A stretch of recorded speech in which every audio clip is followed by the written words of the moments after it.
Boa noite. Eu quero falar com você sobre uma característica fundamental do capitalismo, que é a lei dos lucros decrescentes, que vários economistas clássicos detectaram e foi um assunto bastante importante para Karl Marx, e nós podemos, com o nosso estudo, verificar que é fundamental para o sistema também, sistema capitalista. Então podemos começar pela equação fundamental do preço. A equação fundamental do preço é um conceito contábil, das ciências contábeis. Você pode perceber que quando o empresário ele quer determinar o preço de um produto, tudo que ele faz é começar pelo custo. Ele pesquisa o custo da fabricação do produto, Então você tem o custo e sobre esse custo ele aplica um juros que é o lucro ou o markup. Então, é basicamente assim que o empresário determina o preço de um produto. Então, você pode perceber pela equação do preço que ele é dividido em três parcelas: o lucro, mais o custo fixo, mais o custo variável. O custo fixo é aquele custo que não depende do volume de produtos produzidos. Por exemplo, se a sua fábrica paga 10 mil reais de aluguel, se você produz 100 produtos, você vai pagar 10 mil reais. Se você produz 200 produtos, você vai pagar 10 mil reais. Se você produz 300, 400, 500 produtos, você vai pagar 10 mil reais de qualquer forma. Os salários também são uma característica muito importante do custo fixo, porque, por exemplo, se você tiver um corretor de seguros e ele recebe o salário de mais ou menos 4 mil reais, então se ele vende no mês 5 apólices, ele vai receber 4 mil reais.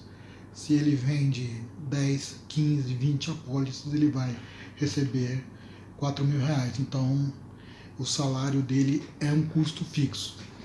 PLR, que é participação de lucros e resultados, pode ser considerado um custo fixo porque é calculado sobre salário fixo, E você tem o custo variável, que é o custo da produção propriamente dita. Por exemplo, você precisa de uma quantidade de matéria-prima para produzir 100 produtos, então essa quantidade vai ter um preço quando é para 100, quando é para 200 produtos vai ter outro preço, quando é para 300 vai ter outro preço, etc. Então, o custo fixo não muda de acordo com a produção e o custo variável muda de acordo com a produção.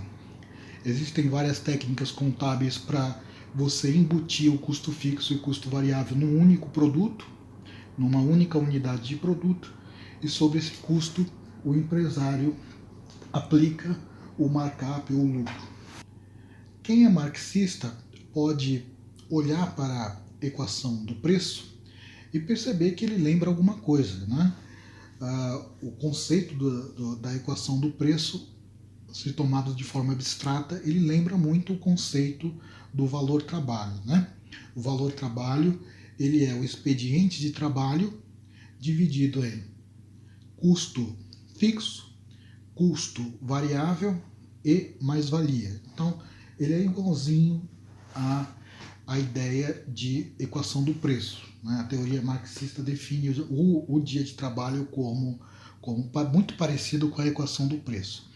A única diferença, as várias diferenças, é que a equação do preço você tem uma medida monetária, ele é medido em moeda. A equação do preço ela é referente a um produto unitário, E a equação do preço ela mede custo da produção.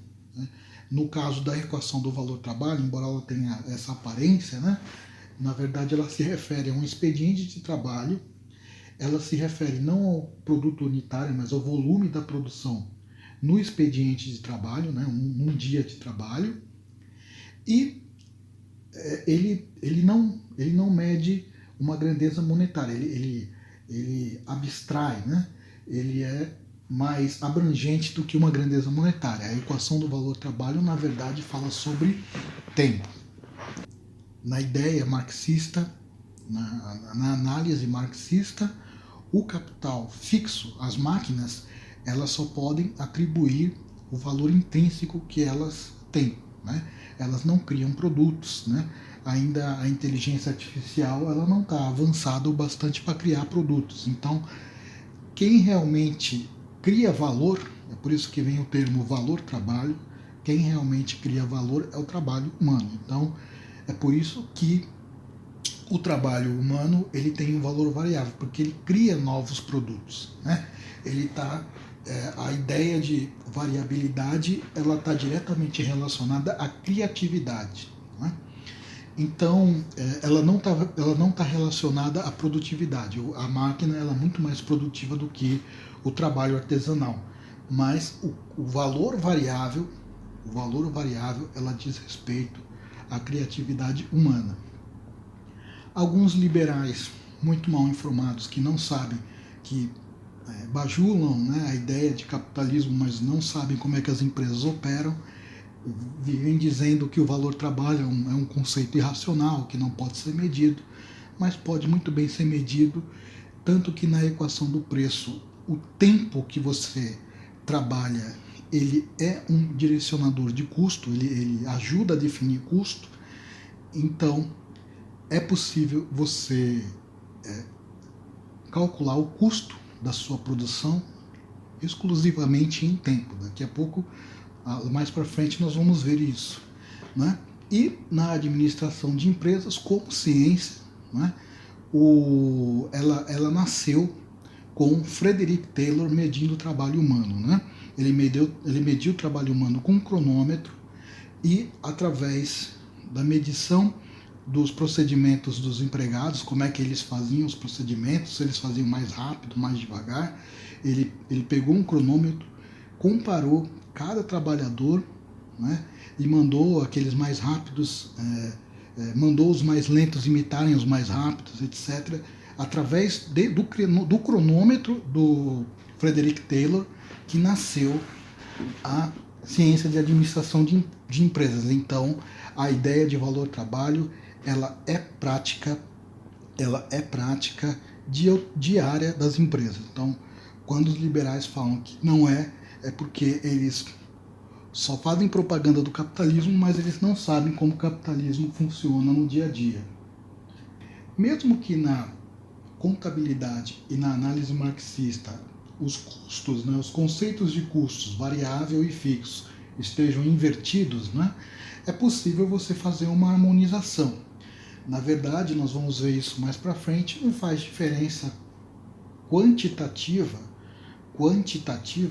do que é quem, né? Não faz diferença se um é variável, quem é fixo, né? Porque como nós vimos anteriormente, tanto a equação do preço quanto a equação do valor-trabalho é uma soma com 3 parcelas, né? Você sabe que a propriedade da adição, uma das propriedades dela é ser comutativa. Então, em termos numéricos, em termos quantitativos, não faz diferença como você define o custo variável do custo fixo. Faz diferença em termos assim sociológicos ou em termos de você apurar o custo, mas quando você já tem o custo em mãos não faz diferença quem é quem, né? Mas sociologicamente a análise marxista tem várias implicações em relação à ideia de custo variável como uma ideia relacionada à criatividade, né? Então isso tem várias implicações, mas em termos numéricos, em termos quantitativos, não faz diferença. Mas de qualquer forma podemos harmonizar isso. Então, através desse gráfico que você entende que, apesar das máquinas, né, apesar dos bens de capital terem uma produção variável, né, você pode ver que quando você demanda 100, quando você é demandado produzir 100, você produz 100. Quando você é demandado produzir 200, você produz 200. Quando você é demandado produzir 600, 800, né? Você produz a igual quantidade, se você tiver sucesso, lógico, empresarial. Mas você pode perceber que a partir do momento que você é demandado pelos seus clientes produzir 800, você pode perceber que a sua produção chegou na capacidade máxima. Então, quantitativamente, quando a sua produção chega na sua capacidade máxima, que é a partir de 800, você pode perceber que o output da produção fica constante, ou seja, o valor intrínseco de os bens de capital, né? O capital fixo tal como conceituado pelo marxismo. Você pode ver que mesmo em termos contábeis, quando ele chega na capacidade máxima, ele se torna constante. E você também pode produzir, se você quiser, né? Você pode ter uma empresa sem que seja direcionada ao lucro, né? Uma empresa sem fins lucrativos, e nesse caso você pode produzir pelo custo marginal, aquela linha vermelha que também é constante, né? Então você pode perceber que o valor que os bens de capital atribuem para o output produzido, ele é constante, tanto no custo marginal quanto na operação máxima. Estabelecer uma harmonia entre o conceito marxista de capital variável, que é relacionado à criatividade humana, e o conceito contábil de capital fixo, que é relacionado aos salários, né, é um pouco mais difícil, né? Você pode perceber no gráfico o resultado líquido da Apple, né, os lucros líquidos que ela tem. Você pode perceber que a partir de 2007, com o lançamento do iPhone, a Apple teve um crescimento bastante grande dos lucros, muito mais quando ela lançou o iPad em 2010, o lucro praticamente foi para o espaço, né? Mas aí você vê que, tal como a contabilidade ensina, você pode ver na linha vermelha que, independente de qual tenha sido o lucro da Apple, você pode perceber que os salários foram constantes, ou seja, isso reafirma a ideia contábil de salário como um custo fixo. Então, nesse gráfico de resultado, você não consegue ver a criatividade humana operando. Mas existe esse outro gráfico, você pode ver que ele está relacionado à variação patrimonial da Apple no mesmo período, né? Você pode perceber que o que você pode aprender nesse gráfico, né? Você pode ver a linha vermelha. A linha vermelha ela indica alguma coisa sobre o relacionamento dos empregados com a Apple, e a linha azul ela indica o resultado desse relacionamento. Então, de 2008, você pode perceber, de 2008 até 2012, né, o que aconteceu? Você pode perceber que houve uma grande estabilidade no emprego. Esse gráfico, essa linha vermelha, ela diz respeito à entrada e saída dos empregados, né? Então você pode perceber que houve uma grande estabilidade no emprego, e nessa estabilidade a Apple teve os seus anos de ouro com o lançamento do iPhone, com o lançamento do iPad, 2007 e 2010, e você pode perceber que você pode talvez concluir que a estabilidade no emprego aumenta o potencial, né, aquilo que o trabalhador pode oferecer para a empresa, né? Então o trabalhador fica tranquilo e aí ele se torna mais produtivo em termos de criatividade, em termos de sugerir produtos, né? Então, a partir de 2011, os lucros da Apple começaram a cair, porque logo mais a gente vai ver por quê, porque o lucro de todas as empresas tende a cair, e a Apple ficou descontente, e a partir de 2012 houve uma grande fuga de cérebros, né? Então você pode perceber que em 2012 e 2013 teve uma grande saída de empregados e o lucro acompanhou essa saída. Depois, em 2013, a Apple resolveu cortar essa saída de cérebros. Ela contratou um monte de gente, né? Teve um pico de contratação de 2013 até 2014. Só que você pode perceber que a linha azul ela está atrasada em relação à linha vermelha, há uma diferença de fase, mas você pode perceber que de 2013 até 2014, essas contratações elas deram resultado apenas de 2014 e 2015, né? Um ano depois. Então, novamente, a partir de 2015, houve uma fuga de cérebros. Então, essa fuga de cérebros se refletiu de 2015 para 2016, né? Então, a Apple, a partir desse momento, ela abandonou totalmente o conceito de estabilidade no emprego. E não é à toa que muitas pessoas reclamam que depois do smartwatch, a Apple parou de produzir inovações. Só relembrando a equação do valor-trabalho, né? Essa equação que está apresentada nesse slide 8 não é nada diferente do que já foi apresentado no slide 2, é a mesma equação, só que mudou a sigla, né? Então você tem o tempo do expediente total, expediente de trabalho, expediente diário é igual a M que mais valia. Esse M corresponde à produção excedente necessária para gerar um lucro. Então, assim, você tem a produção excedente, você tem F, que é o capital fixo. O capital fixo no conceito marxista, tá? Capital fixo é o maquinário, matéria-prima, etc. Né?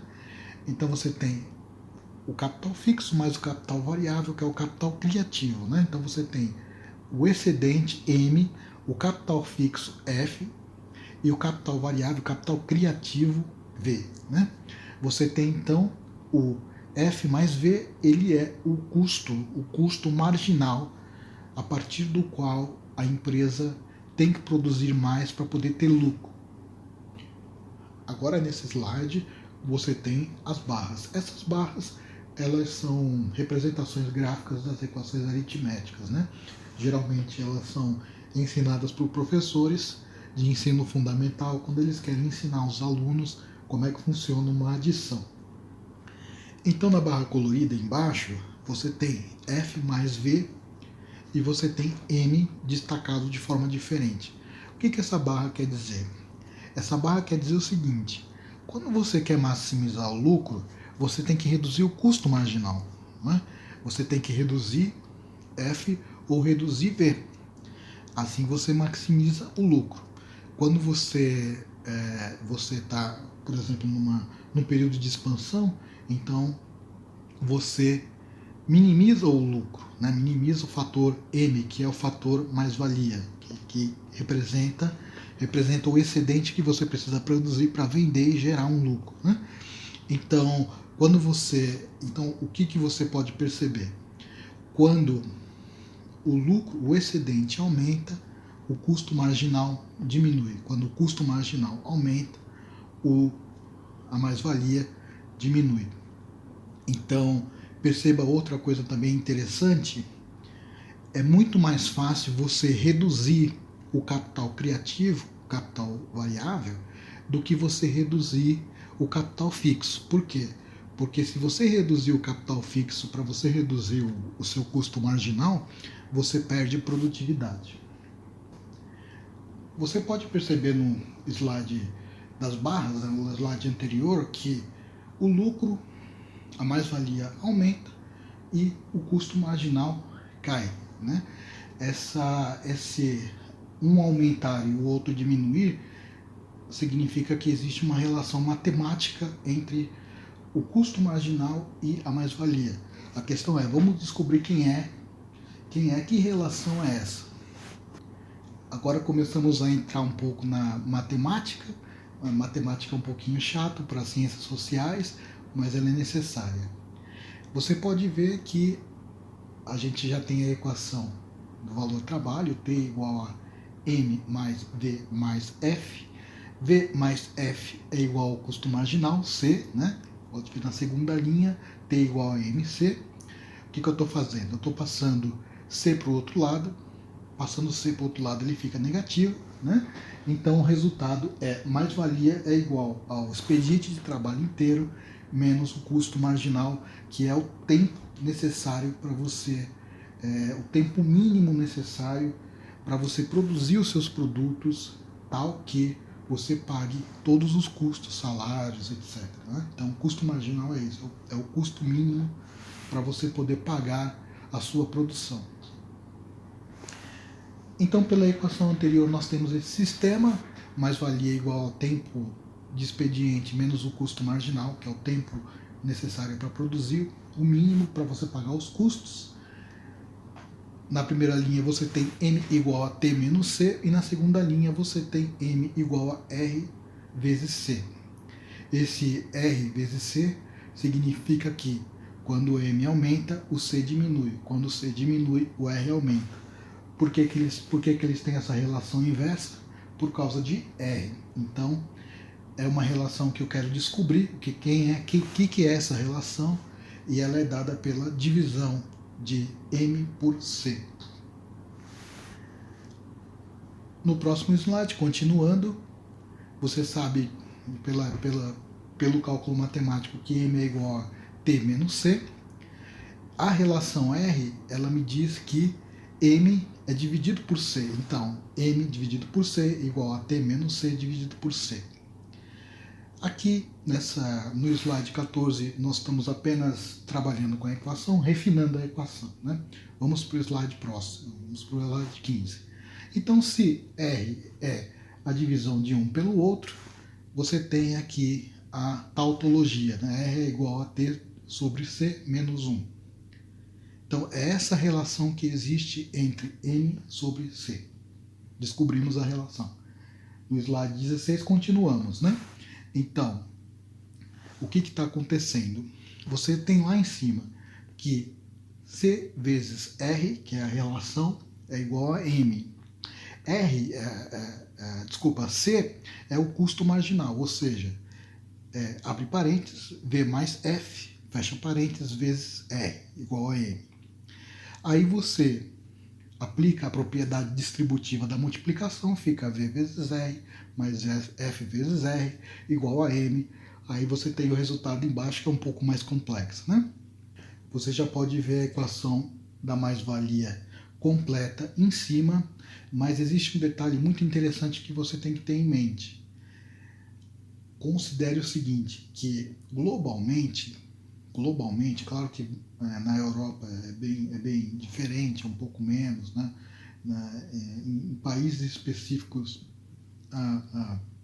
o expediente de trabalho tem uma duração muito curta, mas globalmente você tem 9 horas. Então, a equação da mais-valia, você pode perceber que é aquela equação lá de baixo, com T sendo uma constante de 9 horas.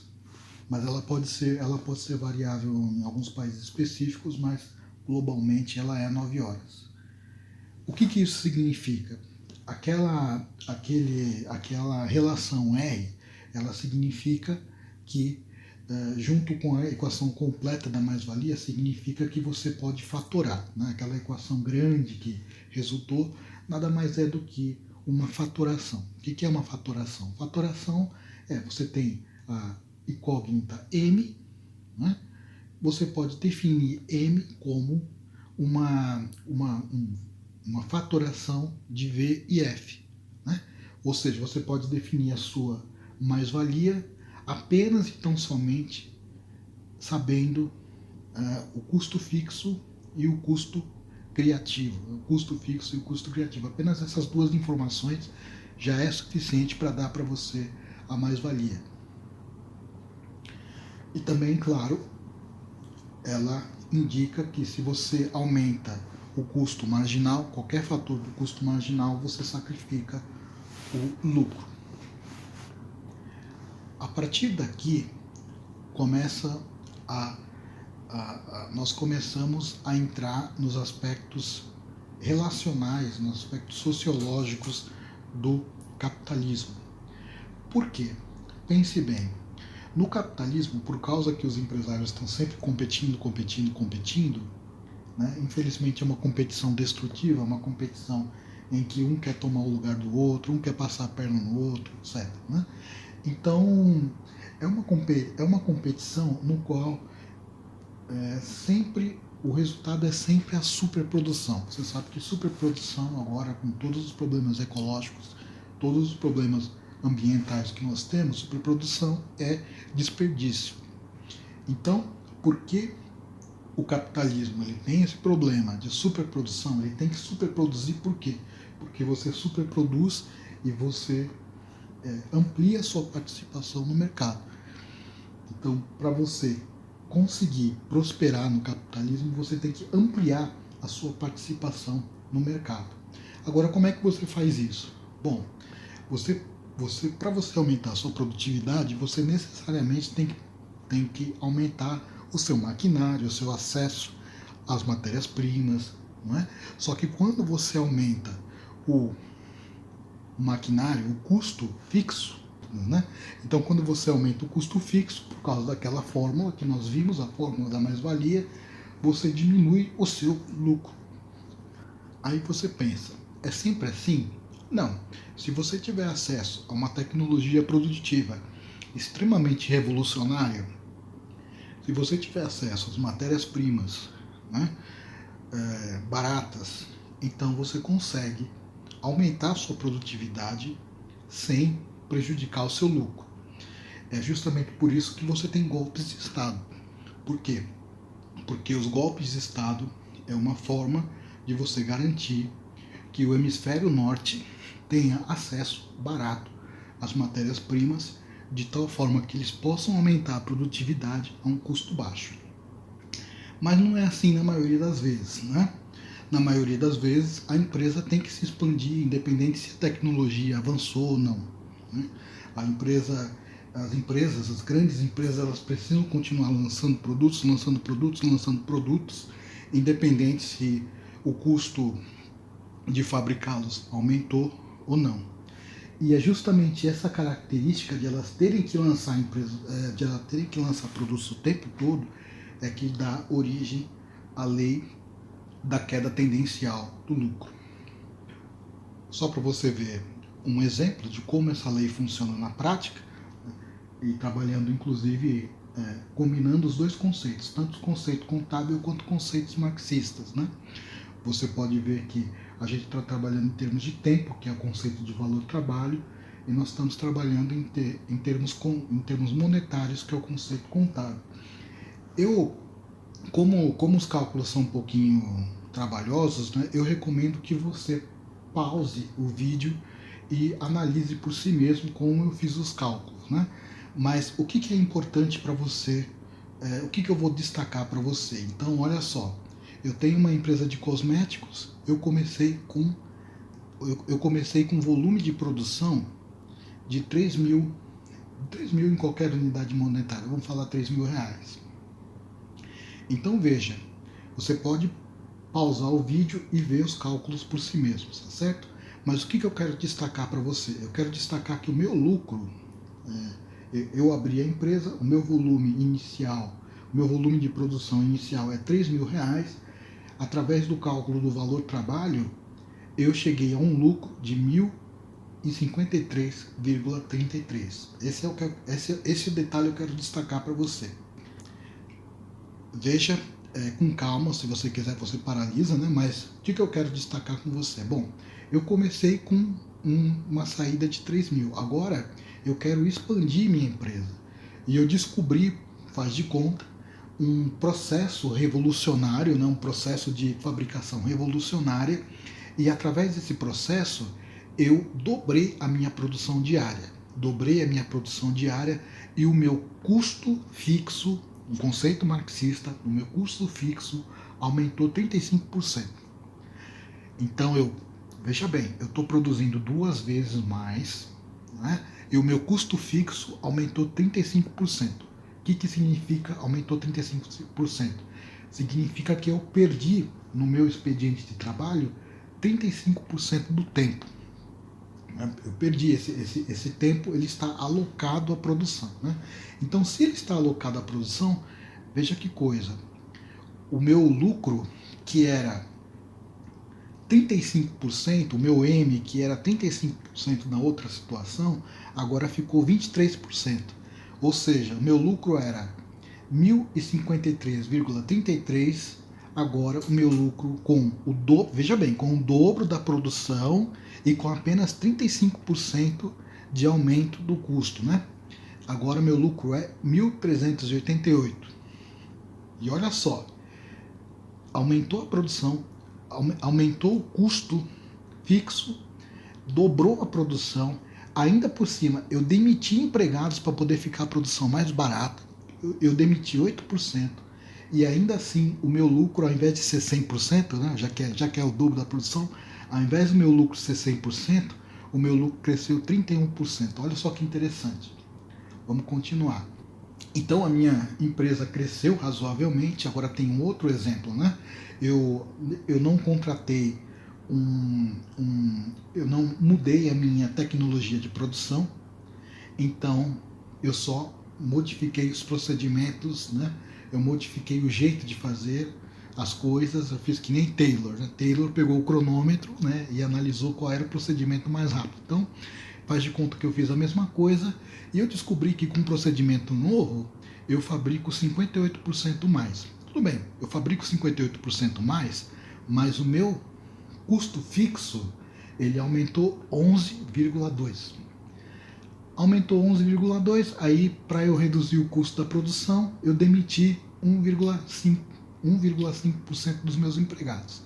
Então veja, aumentei a minha produção em 58%, o custo fixo aumentou 11,2% e eu ainda por cima demiti 1,5% dos meus empregados. Ainda assim, o meu lucro cresceu 16% no período. Veja só, o meu lucro era 31%, agora ele é... Meu lucro começou, veja bem, meu lucro começou com 35%, caiu para 31% e agora é 16%. Então você pode ver como a lei funciona na prática. O lucro, a possibilidade de lucro, ele realmente cai, né? Mesmo que nas três situações eu tenha realmente tido um lucro absoluto, um lucro em termos absolutos, a velocidade do meu lucro caiu. Você pode se lembrar do slide da Apple, né? Eu vou colocar aqui o slide da Apple de novo. Você pode perceber que de 2011 até 2011 até 2019, até esse ano, você pode perceber que você pode traçar uma curva nesse ponto azul, no pico do ponto azul em 2011, você pode traçar uma curva descendente. Então, realmente, você pode perceber que realmente o lucro tem uma tendência de queda. Você consegue um lucro absoluto, um lucro em termos absolutos, mas a variação do lucro, ela realmente cai.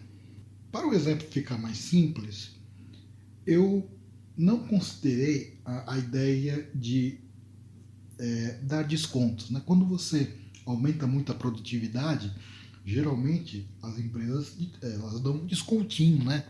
Elas reduzem o preço individual dos seus produtos para poder ter uma penetração mais fácil no mercado. Eu não coloquei a ideia de desconto porque se eu colocasse o desconto, o lucro cairia ainda mais. Então, mesmo eu colocando preço fixo, não mudando no preço, o lucro caiu.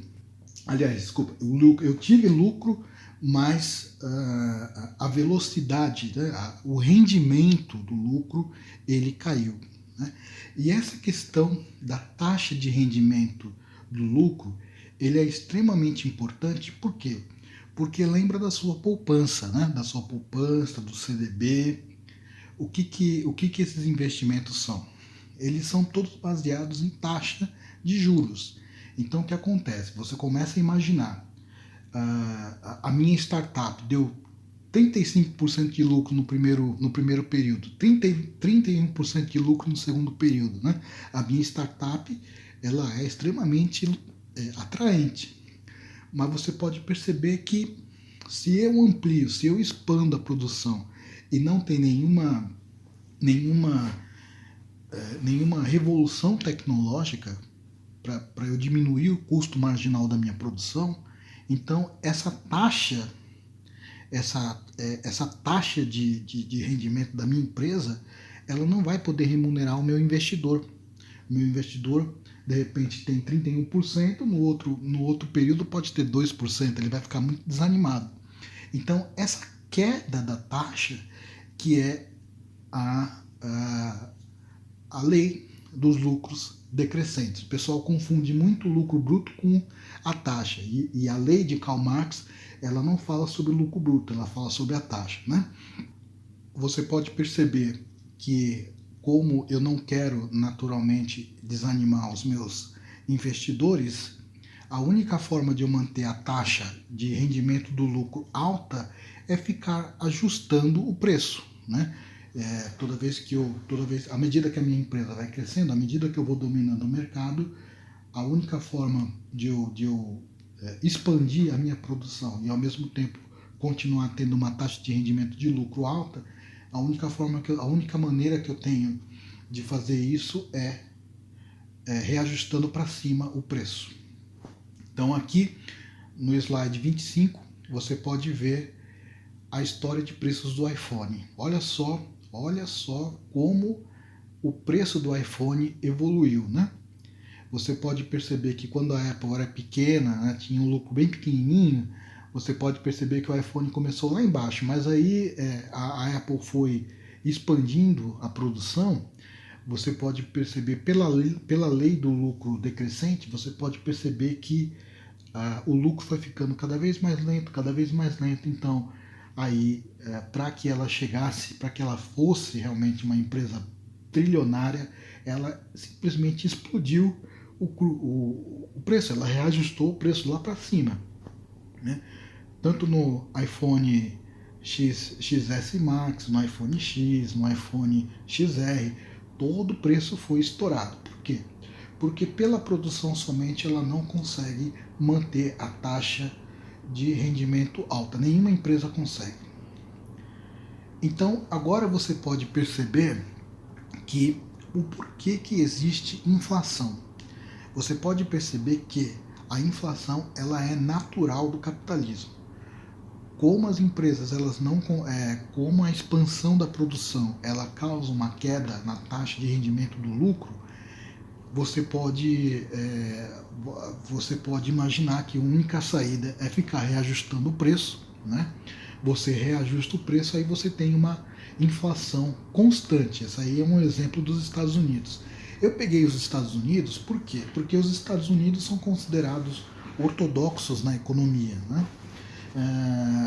Isso não significa, eu não quero insinuar com isso que o único motivo de existir inflação é porque as empresas querem manter a taxa de crescimento do lucro alta, né?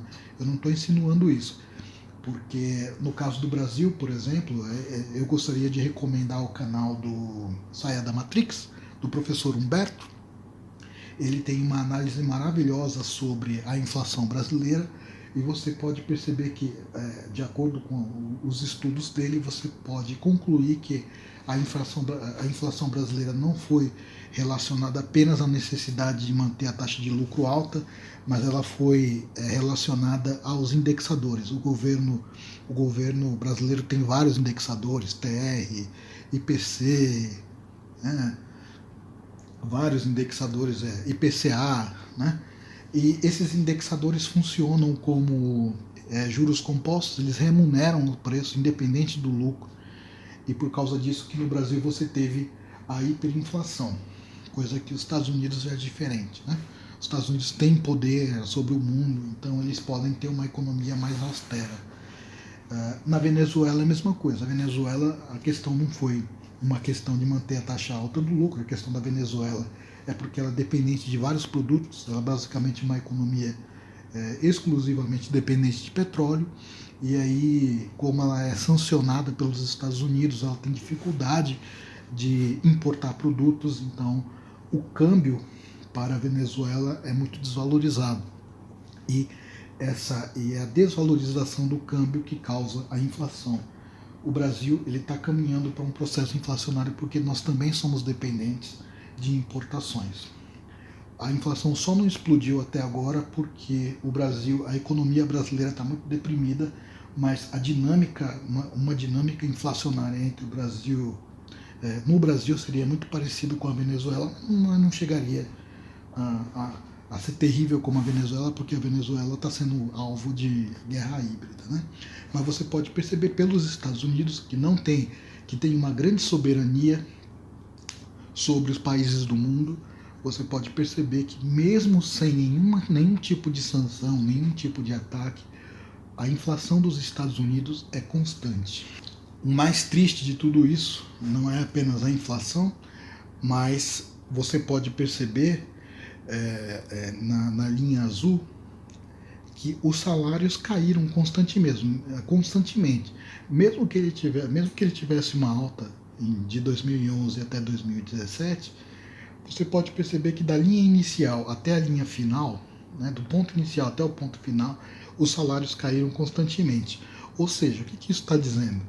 Está dizendo que as empresas usam a inflação para aumentar o lucro e lutam contra os salários, contra os direitos trabalhistas para reduzir o custo marginal da fabricação, da produção.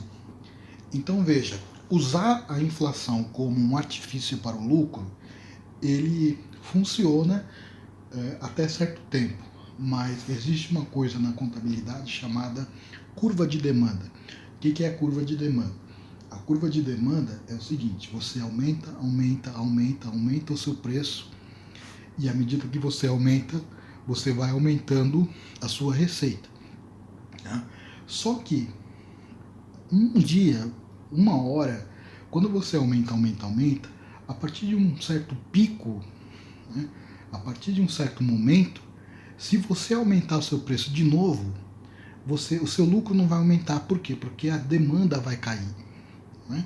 Então, o que é a curva da demanda? A curva da demanda é a tolerância que a sua demanda tem na inflação dos seus produtos. Então, mesmo que você reduza o custo marginal, mesmo que você use a inflação como lucro, você não consegue vencer a lei da queda tendencial do lucro.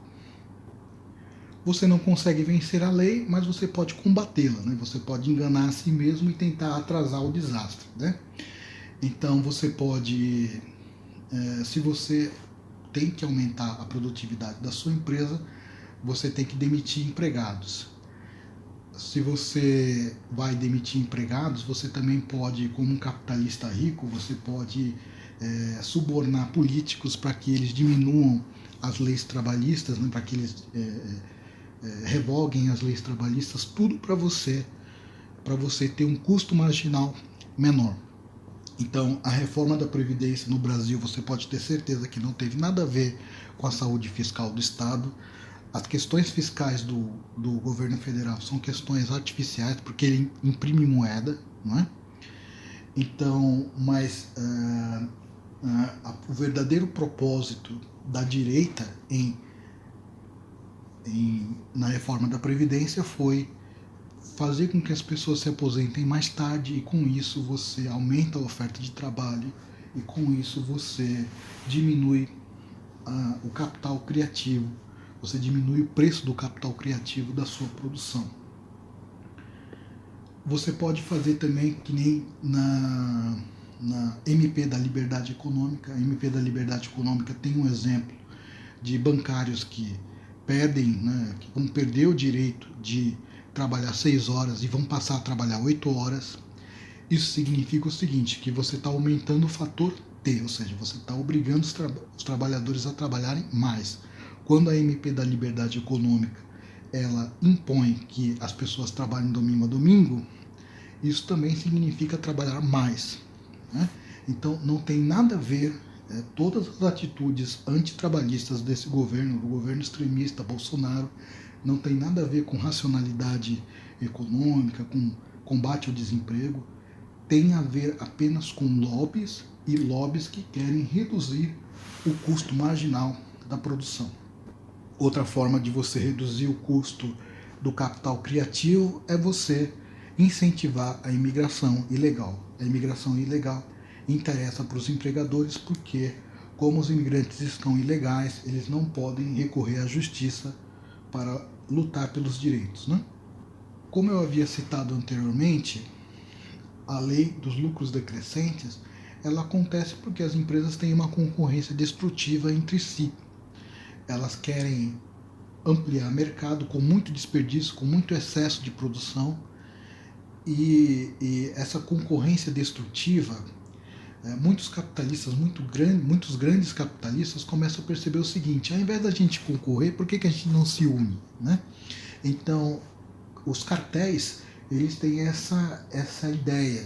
Ao invés da gente se destruir pela concorrência, por que a gente não se une? Cada um fica com um pedacinho do mercado e cada um controla o preço, né? O preço que... cada um controla um preço que não vai prejudicar o outro. Os órgãos de classe, por exemplo, eles são muito importantes para a democracia, muito importantes para a segurança dos profissionais, mas os órgãos de classe, à medida que eles tabelam o preço, eles funcionam como se fossem cartéis, né? O cartel é um crime, mas os trusts não. Os trusts são holdings, né? Você teve recentemente a fusão entre a Disney e a Fox, que é um trust, e o propósito do trust é justamente esse: você não ter que ser obrigado a investir em capital fixo, no conceito marxista, para você perder o lucro, né? Então, você elimina a ideia de concorrência, você elimina a necessidade de produzir mais, e você pode manipular o preço, você pode colocar o preço lá para cima, já que você tem mais liberdade, você tem mais mais-valia, né? Então você, através do trust, cartéis, todo mundo pode combinar, todo mundo que faz parte do mesmo grupo empresarial pode combinar de mandar o preço lá para cima. Reserva de mercado também tem o mesmo efeito. A globalização, ela amplia o mercado pela demanda, pelo lado da demanda. Os cartéis, os trusts e as reservas de mercado ampliam o mercado pelo lado da oferta, a globalização pelo lado da demanda. E uma coisa bastante interessante é que a distribuição de renda, ela também aumenta o lucro das empresas. Ela aumenta o lucro das empresas a médio e longo prazo. Por quê? Por causa da teoria keynesiana, que é uma teoria que incentiva o consumo, e através do consumo você tem o chamado efeito multiplicador da demanda agregada. O problema da globalização, como acontece, né, na história, ela nem sempre é uma dinâmica positiva, porque às vezes ela é imposta, né? Por exemplo, a China foi muito vítima disso. Antes dela ser fortalecida pelo Partido Comunista, a China foi obrigada a abrir os seus mercados para a Inglaterra, para todos os países imperialistas, e essa abertura se deu pela força, né? Então, nem sempre a globalização ela vem de forma positiva, né? E também você distribuir renda dentro do sistema capitalista, que é um sistema que desperdiça recursos, você tem problemas ambientais. Outra forma de você aumentar os seus lucros é você investir em investimentos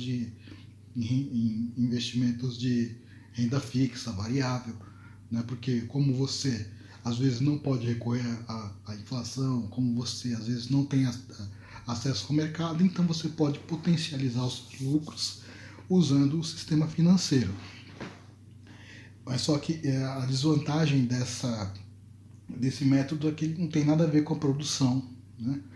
E à medida que você cria dinheiro do nada sem lastro, um dia essa ficção monetária ela se impõe. Não importa o que se faça, um dia a lei dos lucros decrescentes ela se impõe. E quando isso acontece um crash, né? O crash, o que é? Você pode perceber no cálculo que a gente fez, Você começou, no exemplo da empresa de cosméticos, você começou com 35% de lucro, 31% de lucro e 16% de lucro. Começou uma tendência de queda. O que acontece é o seguinte, essa tendência de queda, como eu já falei para você, ela não interessa ao investidor, porque o investidor, ele infelizmente parte daquele pressuposto de que o rendimento das taxas de juros são rendimentos infinitos, né? Rendimentos sempre crescentes. Inclusive a poupança, ela é baseada nesse equívoco de que os rendimentos têm que ser infinitos e crescentes, né? Mas não existe nada infinito na vida, né? Tudo é finito, tudo é escasso. E aí vai chegar chega uma hora de que as empresas elas não conseguem mais se expandir, elas não conseguem mais ampliar a produção e à medida que elas ampliam a produção, o lucro entra numa tendência de queda, então essa queda ela se impõe. E o capitalismo ele está estruturado de tal forma que essa queda acontece no máximo de 10 em 10 anos. Nem sempre a queda, nem sempre esse crash é uma depressão. Às vezes o crash é apenas uma pequena recessão, mas acontece também de haver depressões graves, né? Quando a dinâmica do crash se impõe, ela se impõe a partir do mercado financeiro. Dessa forma, o pressuposto de Keynes de que o crash ele é um fenômeno psicológico, né, do mercado financeiro, ela é correta, mas é apenas uma meia-verdade, porque Keynes ele não admite que você tem uma contradição insanável no capitalismo, que é a finitude da produção contra a expectativa de rendimentos infinitos dos investimentos, né? Você pode perceber por esse gráfico, são 70 anos de história do capitalismo americano, você pode perceber que a dinâmica da queda é de 10 em 10 anos ou menos, né? Às vezes menos. Você tem, por exemplo, uma queda em 1949, aí você tem outra queda em 1955, ou seja, não completou nem 10 anos. Você tem outra queda em 1960, ou seja, 4 anos depois. 1980, outro crash. 2 anos depois, outro crash. Então você tem crashes que são de 10 em 10 anos, no máximo, e muitas vezes menos. Agora, veja que interessante, lá para 2009. 2009 foi um crash impressionante, um crash que pode ser comparado a 1929. Então, quando os marxistas dizem, olha, o capitalismo quebra de 10 em 10 anos, eles não estão falando quebra que nem em 1929, né? A maioria dos crashes, eles são crashes pequenos, né? Você pode verificar que a maioria deles são pequenos. Mas você tem os crashes graves, que nem de 1929 e 2009. Em geral, quando a indústria cresce, o desemprego cai. Quando o desemprego aumenta é porque a indústria caiu. Então, você pode perceber lá para 2009 teve um pico de desemprego, em 1981, 1985 teve outro pico, né? 1949 teve outro pico. Então você tem picos de desemprego e picos de atividade industrial, e geralmente, nem sempre, geralmente um é o inverso do outro, mas nem sempre. O que acontece, qual é o resultado final do crash? O crash, ele torna o salário de todo mundo precário, porque como você viu no gráfico anterior, quando a indústria cai, geralmente quando a indústria cai, o desemprego explode, né? Então o desemprego ele amplia a oferta de trabalho e ao mesmo tempo diminui o salário, né? Aqui você tem, vou voltar aqui no gráfico do slide 26, você pode perceber como o salário caiu, né? Então o crash ele tem essa função de esmagar os salários. Outra coisa muito triste também é que as empresas falem e a capacidade ociosa do fator fixo, do capital fixo, aumenta. O que isso significa? isso significa uma coisa muito triste para a humanidade como um todo. Apesar do desperdício, que é a crise de superprodução do capitalismo, o capital fixo, você investir em capital fixo, pelo menos ele significa algum progresso tecnológico. Então, quando acontece um crash, você expele o capital fixo, você expulsa o capital fixo da organização produtiva. Então, o que acontece é que você diminui o potencial tecnológico da humanidade. Né? Você tem várias empresas que falem, mas você tem algumas que sobrevivem, e os que sobrevivem ficam com o mercado, ganham o mercado. Né? Então, lamentavelmente, o crash ele ajuda as empresas a concentrar mercado. Você também tem uma redistribuição de renda. Sempre que você tem inflação, não importa se é inflação por motivos exógenos ou pela própria natureza da busca pelo lucro, você tem uma redistribuição de renda dos pobres para os ricos. Por quê? Porque quem investe em juros é rico, né? Pelo menos assim, quem tem investimentos relevantes. Eu não estou falando daquele pequenininho, daquele pequeno investidor que comprou 2 ou 3 ações da Petrobras. Não estou falando dele. Eu estou falando daqueles grandes investidores que investem em títulos públicos, que são grandes acionistas de empresas. Então, quando você tem um crash, para essas pessoas, o Estado ele vai em socorro delas, aí você tem uma redistribuição de renda dos pobres para os ricos. Você tem redistribuição de renda nos processos inflacionários intrínsecos da produção, você tem redistribuição de renda no crash, né? E você tem redistribuição de renda quando o Estado dá vários subsídios. Então, é muito interessante quando as pessoas falam assim, quando a direita fala, eu não quero sustentar vagabundo, mas o fato é que eles se referem isso aos negros porque são racistas, são pessoas horrorosas, mas na verdade eles estão o tempo todo sustentando o vagabundo porque quem vive de juros não trabalha. Então essa é a verdade. Muito obrigado, espero que tenha sido útil.